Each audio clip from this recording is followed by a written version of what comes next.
RTI ఒక అతను రమేష్ చంద్ర అని చెప్పి వైజాగ్ నుంచి అన్నిటి మీద ఆర్టీఐ అడుగుతుంటాడు. మీకు అనేక సార్లు చెప్పాను. అతను ఏం చేశాడంటే ఇండియా టుడేలో, ఇండియా టీవీ న్యూస్లో, బిజినెస్ టుడేలో, వీటన్ని పేపర్లో ఏమొచ్చింది, అసలు ఈ స్పెషల్ కేటగిరీ స్టేటస్ ఎన్ని రాష్ట్రాలకు ఉన్నాయని అడిగితే 11 రాష్ట్రాల పేర్లు చెప్తున్నారు. అవి రాస్తున్నారు పేపర్లో.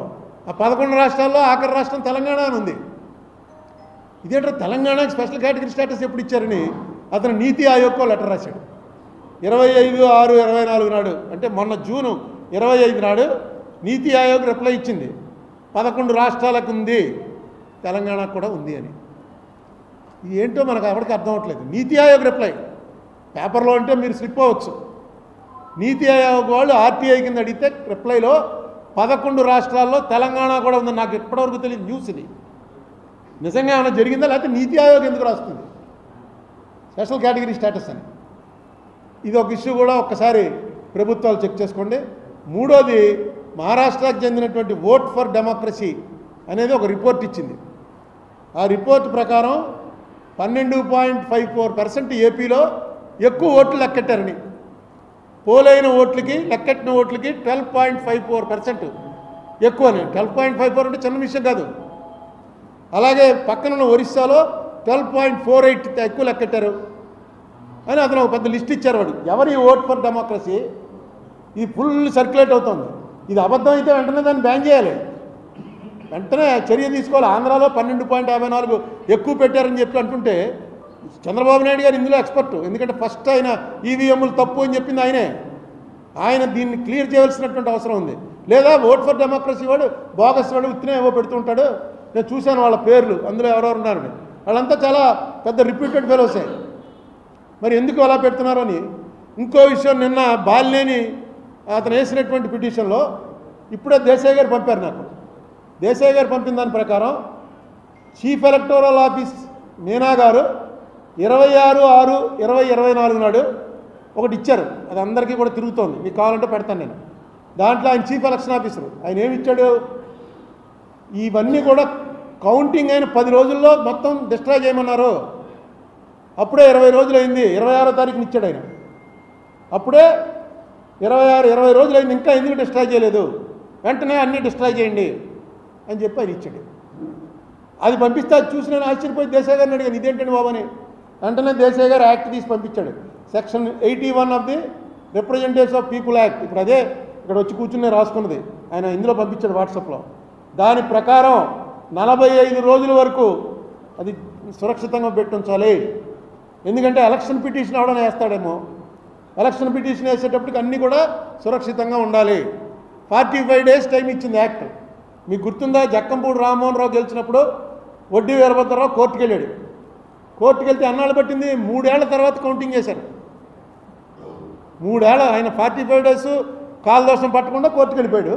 కానీ యాక్చువల్గా అది వాయిదాలు పడి 3 ఏళ్ల తర్వాత కౌంటింగ్ చేశారు. చేస్తే 650-700 ఓట్లతో నెగ్గాడరా రామ్మోహన్ రావు అనుకున్నది 200-250 ఓట్లు కాదు, తప్పు, ఇతను నెగ్గింది 340 ఓట్లతో అని వచ్చింది జడ్జిమెంట్. ఇక అసలు మీరు 10 రోజుల్లో మొత్తం డిస్ట్రాయ్ చేసేయండి అని అంటే ఇంక ఎలక్షన్ పిటిషన్ ఏమి వేస్తాడు. అసలు డిస్ట్రాయ్ చేసేటువంటి కంప్యూటర్లు ఆన్లైన్వి. ఇప్పుడు దానికి ఏమంటున్నారు వాళ్ళు, మీరు రండి మాక్ పోలింగ్ పెడతామని.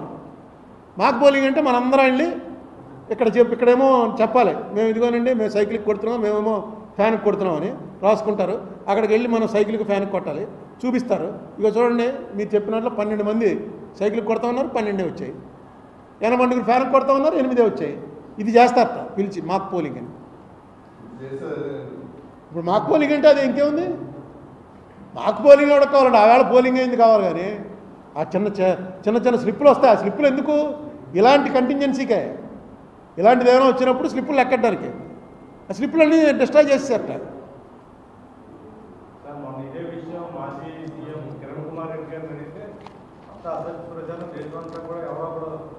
అదే ఇదంతా అసత్య ప్రచారం అని చెప్పవలసింది ఎవరంటే, దీని మీద ఎక్స్పర్టీజ్ ఉన్నటువంటి చంద్రబాబు నాయుడు గారి కెపాసిటీ ఉంది.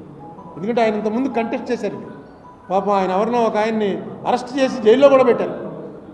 ఒక ఈవీఎం మిషన్ సంపాదించాడు ఆయన, పేరు ఇది తప్పుడు ఆర్గనైజేషను. ఇలాంటి అనేక అపోహలు రేకెత్తించి ప్రజల్లో నోటుకొచ్చినట్టు చేస్తున్నారని అది చెప్పండి. అలాగే ఇది క్లియర్గా రిప్రజెంటేషన్ యాక్ట్ ప్రకారం 45 రోజులు ఉంచాలంటే 26వ తారీఖు అంటే నెల కూడా అవ్వకుండా 10 రోజులు కౌంటింగ్ అయిన 10వ రోజులే. 26 అంటే 20 రోజులు, కౌంటింగ్ అయిన 20 రోజులకి మీనా గారు ఆర్డర్ అలా ఇచ్చాడు. యాక్ట్ ఏమన్నా మారిందా? ఇది చెప్పవలసినటువంటి అవసరం ఉంది. ఎందుకంటే దీని మీద చాలా చర్చ జరుగుతుంది. ఇది స్పెషల్ కేటగిరీ స్టేటస్ 5 మండలాలు. నేను చంద్రబాబు నాయుడు గారి ప్రభుత్వం ఎలా జరుగుతుంది ఇవన్నీ కూడా కొన్నాళ్ళు టైం ఇచ్చి దీనికి, ఎందుకంటే ఇంకా ఇనీషియల్ స్టేజ్లో ఉంది, ఏదో రెక్టిఫై చేయడానికి ప్రయత్నాలు చేస్తున్నారు. కొన్నాళ్ళు టైం ఇచ్చి వీటి మీద మాట్లాడతాను. మెయిన్ మార్గదర్శి ఇష్యూలో వాళ్ళకి చేసిన రిక్వెస్ట్, చంద్రబాబు నాయుడు గారికి రేవంత్ రెడ్డి గారికి రిక్వెస్ట్, అది కొంచెం ఆయనకి వాళ్ళకి అందేలా చేయండి.